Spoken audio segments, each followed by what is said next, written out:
तो चलिए आप सभी को सुपर सेमिनार आर्ट्स क्लासेज में स्वागत है।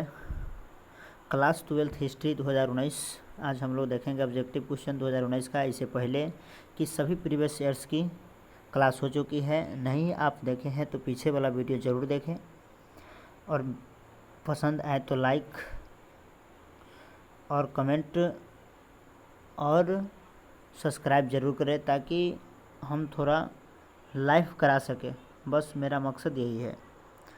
तो चलिए आते हैं आगे, हम लोग शुरू करते हैं। तो सबसे पहले तो हमको देखना क्या चीज़ 2019 है ना। 2019 में क्या है, 85 प्रश्न है, हम लोग देखेंगे।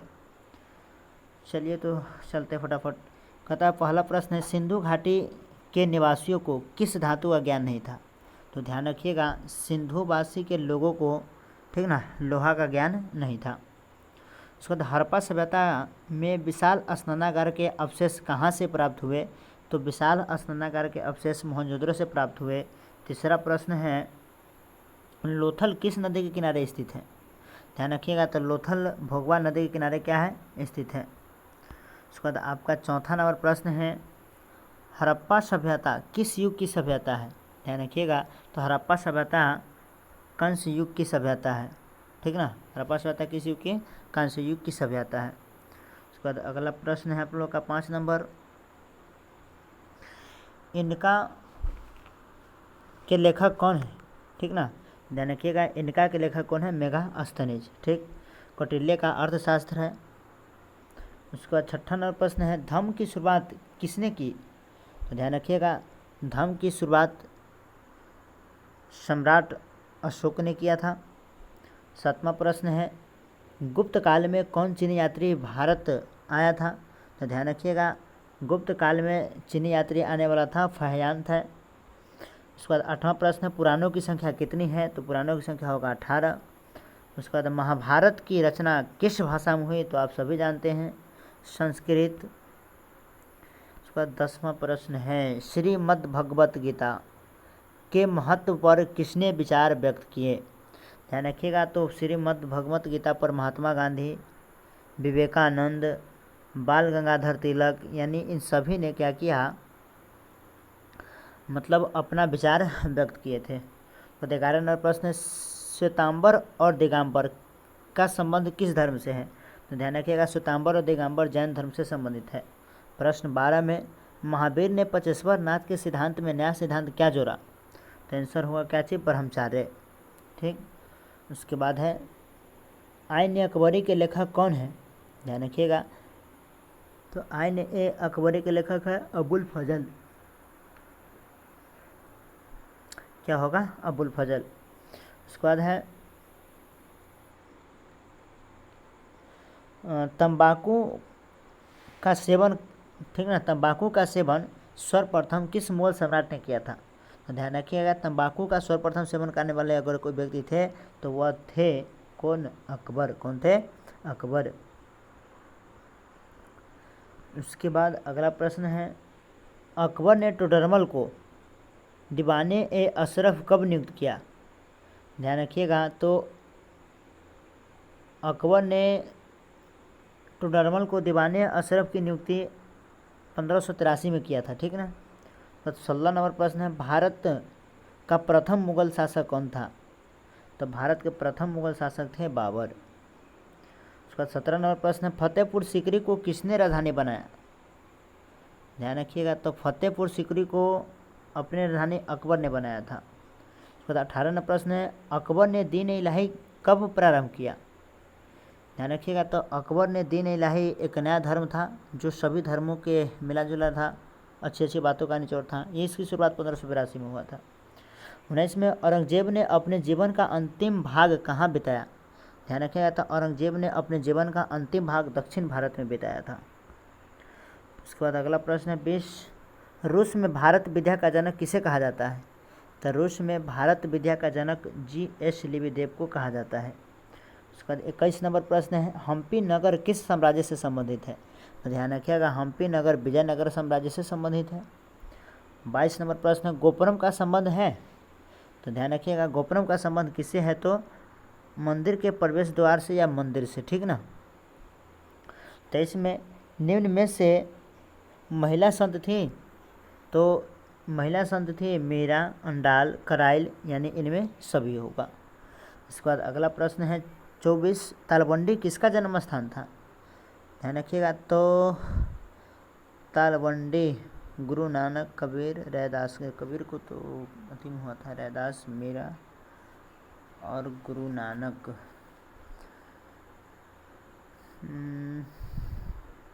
चलिए, तालबंडी गुरु नानक का ही है, ठीक ना, गुरु नानक का। उसके बाद 25 में है ख्वाजा मुइनुद्दीन चिश्ती की दरगाह कहाँ स्थित है? ध्यान रखिएगा। तो ख्वाजा मुइनुद्दीन चिश्ती की दरगाह स्थित है तो वह है अजमेर में। उसका 26 नंबर प्रश्न है निजामुद्दीन औलिया किस सूफी सिलसिले से संबंधित है? ध्यान रखिएगा। तो निजामुद्दीन औलिया किस सूफी सिलसिले से संबंधित है? तो आपका आंसर हो जाएगा 26 में, ठीक ना, क्या होगा 26 के चिश्ती, कभी हो जाएगा चिश्ती। 27 में इब्न बतूता ने अपनी यात्रा का विवरण किस भाषा में लिखा? तो ध्यान रखिएगा, इब्न बतूता ने अपनी यात्रा का विवरण अरबी भाषा में लिखा था।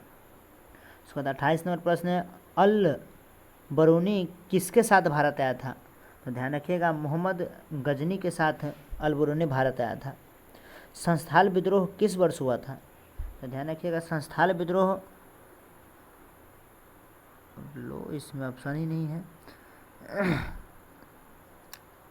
चलिए, लेकिन इसमें ऑप्शन गलती है, बात करें फिर भी तो ऑप्शन हम लोग को गलती अगर दिया रहे तो आंसर के आसपास वाला लगाना है। जैसे 1855 में, ठीक ना, इसका होगा क्या चाहिए 1855 संस्थाल विद्रोह, लेकिन उसके आसपास में 53 है तो वही लगाएंगे हम।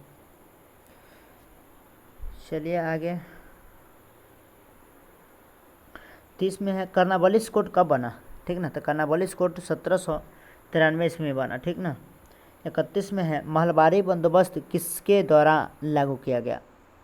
ध्यान रखिएगा, तो महलबारी बंदोबस्त मार्टिन बोर्ड ने लागू किया था। कौन? मार्टिन बोर्ड ने। उसके बाद 32 नंबर प्रश्न है पटना में 1857 के विद्रोह का नेतृत्व किसने किया था? ध्यान रखिएगा, तो पटना की बात करें तो कौन होगा? कुंवर सिंह, बाबू वीर कुंवर सिंह। उसके बाद है 1857 के विद्रोह का तत्कालीन कारण क्या था? तो 1857 के विद्रोह के तत्कालीन कारण था चर्बी वाले कारतूस, ठीक ना, चर्बी वाले कारतूस। 34 नंबर प्रश्न है द ग्रेट रिवोल्ट नामक पुस्तक के लेखक कौन है? तो कथी हो जाएगा? अशोक मेहता। क्या होगा? अशोक मेहता। पुर्तगालियों ने गोवा पर कब अधिकार किया?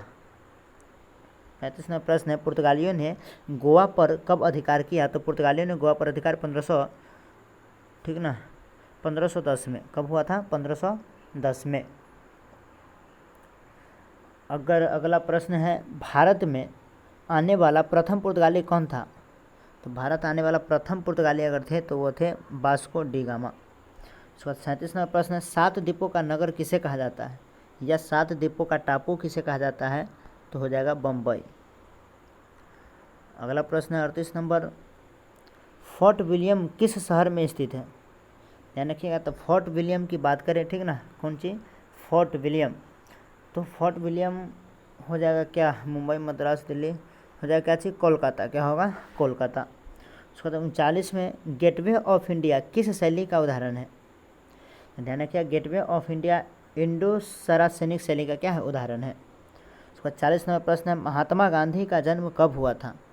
तो 2 अक्टूबर 1800, यहाँ पर ऑप्शन गलत है, 2 अक्टूबर 1869 ईस्वी को। कहाँ पर? 2 अक्टूबर 1869, ऑप्शन सी होगा, है ना।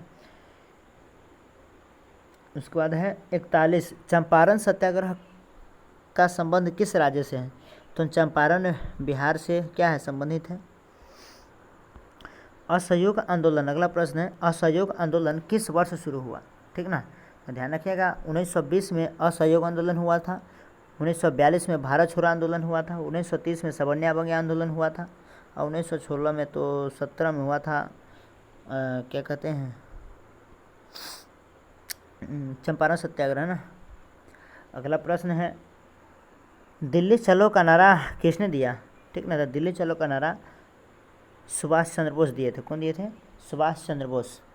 उसके बाद आपका अगला प्रश्न हो जाएगा 44 में बंगाल के विभाजन की घोषणा किस वर्ष हुई? तो बंगाल विभाजन घोषणा की बात करें तो होगा 1900, ठीक ना, 5 में, 1905 में। इसके बाद अगला प्रश्न है, डांडी किस राज्य से संबंधित है? तो डांडी गुजरात से संबंधित है। 46 नंबर प्रश्न है, मुस्लिम लीग की स्थापना किस वर्ष हुई? तो मुस्लिम लीग की स्थापना 1906 में हुआ था।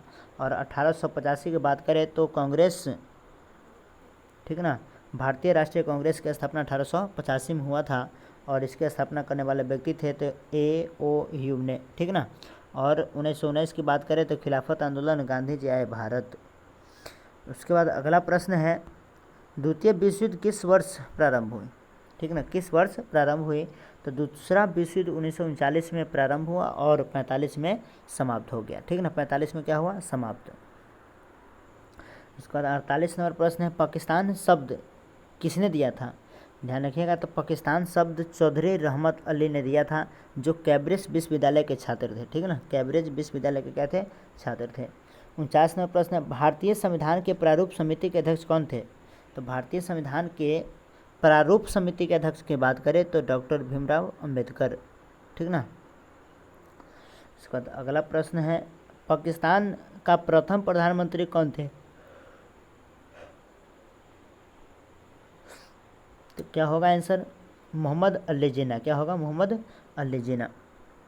चलिए दोस्तों, लास्ट तक आप सबको देखने के लिए बहुत बहुत धन्यवाद। और जो भी व्यक्ति अभी नया इस चैनल पर है तो आप इसको सब्सक्राइब ज़रूर करें, है ना। चलिए, बहुत बहुत धन्यवाद।